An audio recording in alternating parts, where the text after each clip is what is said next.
So I recently uploaded a video talking about vampire lore in Muslim history, and I mentioned how Dracula himself had beef with Muslims, and a lot of people had questions. So today in part 2, I'm gonna break down who exactly is Dracula and why did he have beef with the Ottoman Empire. And girl, it gets very juicy. So Vlad III, also known as Vlad Tepes, also known as Vlad the Impaler, was somewhat of a prince of Wallachia, which is in modern day Romania. He got the name Dracula, which comes from Dracul, which means son of the dragon. His father was knighted into the Order of the Dragon by the Byzantine Emperor to hopefully fight against Ottoman expansion. So here's where things get really interesting. One day, under the guise of peace, Vlad II, Dracula's father, gets an invitation from Sultan Murad II to join him in his palace for lunch. This lunch actually ended up being an ambush in which Dracula, his father, and his brother were held captive.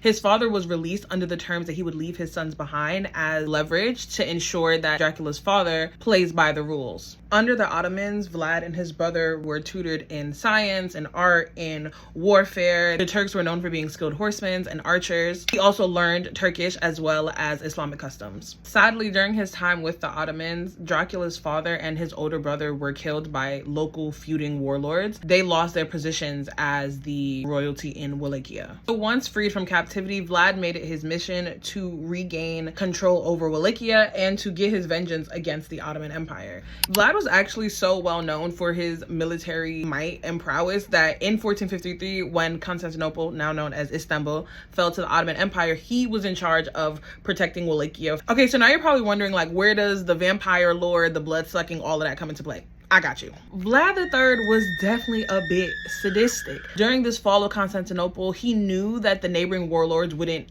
unite under his rule. Learning from, I guess, like the Ottoman playbook, he invited the feuding warlords to a banquet, only to end up impaling majority of them. Even though Vlad never really commanded a huge army, he used his gruesome warfare as an intimidation tactic. Rivals would write about arriving to towns that he and his men had been through and talking about the smell of the bodies and seeing all of these men, women, and children impaled, and that alone would make them turn around. Vlad was said to have unalived over 80,000 people, and around 20,000 of them were via impaling. And there was also a rumor that he would eat and dip his bread into the blood of his enemies. And I think all of these things could have been a large source of inspiration for Bram Stoker's Dracula. Vlad Tepes, Vlad Dracula, whatever you want to call him, has essentially been immortalized through Bram Stoker's Dracula, as well as other adaptations such as Castlevania, which really talk about his Romanian roots.